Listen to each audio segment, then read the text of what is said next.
শহরের প্রাণকেন্দ্রে এত বড় একটা অসামাজিক কার্যকলাপের প্রতিষ্ঠান গড়ে উঠেছে, তা পত্রিকায় নিউজ না হওয়া পর্যন্ত আমরা জানতে পারিনি কেন? Sorry sir. Biplab. Yes sir. এলাকাটা তোমাদের আন্ডারে। Yes sir.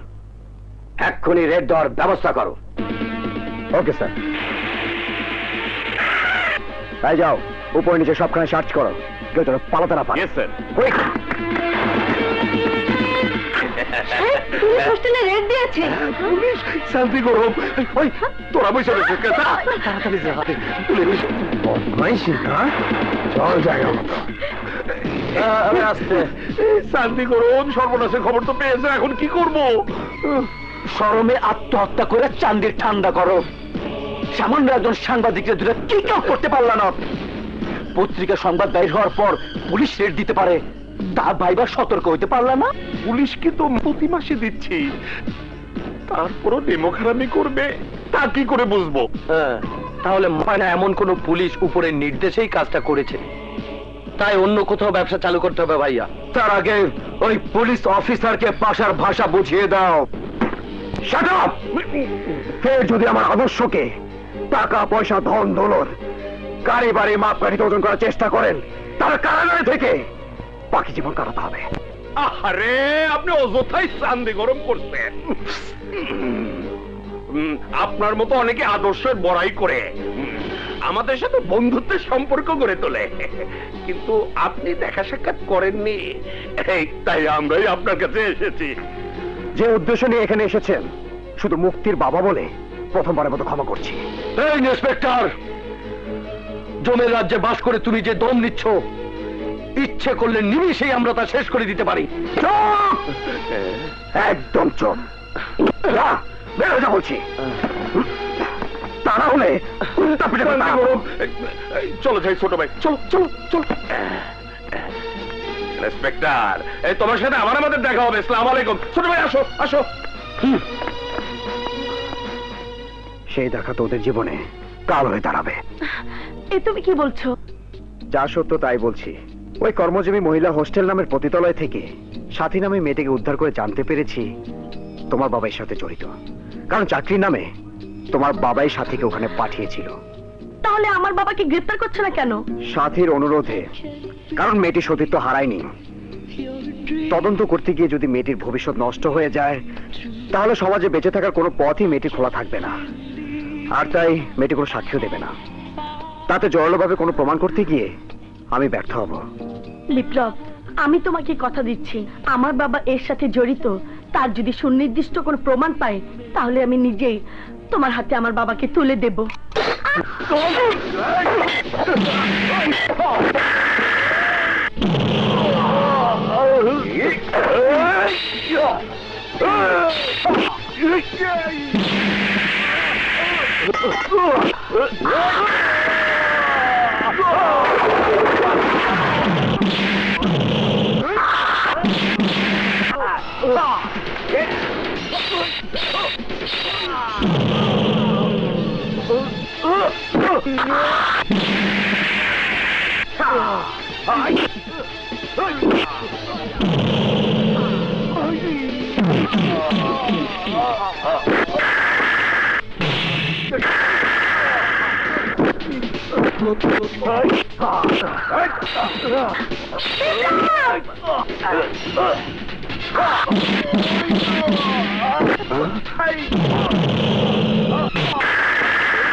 আপনার সহযোগিতা না পেলে আজ হয়তো আমার জীবনে বড় কোনো দুর্ঘটনা ঘটে যেত।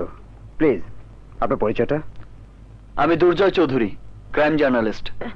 ও, আপনি তাহলে সেই সাহসী সাংবাদিক? সাহসী বলছেন কেন? বলুন দায়িত্বশীল। আপনার সাথে আমি দেখা করতে যেতাম, কিন্তু তার আগে যেভাবে দেখা হলো তাতে আমি নিজেই ঋণী হয়ে গেছি। আরে না না, ঋণী হওয়ার কিছু নেই। একজনের বিপদে আরেকজনের এগিয়ে আসাটাই কর্তব্য, আর সেই কর্তব্যের সহযোগিতা পাওয়ার জন্যই আপনার ভাই ডাক্তার রায়হান আপনার সাথে আমাকে দেখা করতে বলেছিল। ভাইয়াকে আপনি চেনেন? হ্যাঁ, উনি আমার এলাকাতেই আছেন। ক্রাইমে জর্জরিত এই শহরের ক্রিমিনালদের চিহ্নিত করার জন্য উনি আমাকে চাকরির ব্যবস্থা করে দিয়ে এই শহরে পাঠিয়েছেন। ভালোই হয়েছে। আপনার কলমের শক্তি আর আমার আইনের শক্তি আজ থেকে এক হয়ে ওই সমাজ শত্রু ক্রিমিনালদের জীবনে কাল হয়ে দাঁড়াবে বন্ধু। সাংবাদিক, সাংবাদিক! ওই শালা বড় সাংঘাতিক। কলমের জোরে একবার মলম দিয়ে আমাদেরকে মালিশ করেছে, আর এবার তোদেরকে পালিশ করেছে। ওর ঠিকানা কে? আপন বলতে কে আছে ওর সংসারে? চান্দি গরম। এই শহরেও নয় আমদানি। খবর নিয়ে জেনেছি এক ভাই আর এক বোনকে নিয়ে ওর সংসার।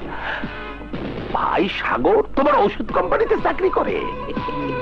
Good, very good. রক্তের সাথে আত্মার সম্পর্ক।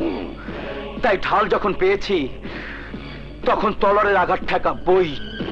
ওর কলম নামের অস্ত্রের জোর কমিয়ে ওকে পাশার ভাষা বুঝিয়ে দেব, আর তারপর ওকে হারিয়ে নাচাবো তা দিন দা। কংগ্রেচুলেশন মিস্টার দুর্জয় চৌধুরী।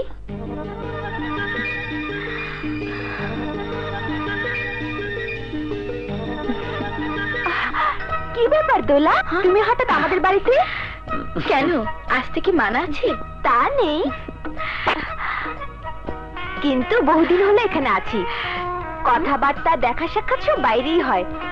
কতদিন আসতে বলেছি, আসবো আসবো বলে আসুনি। আজই প্রথম এলে, আর এসে না মানে তোমার ভাইয়ের উদ্দেশ্যে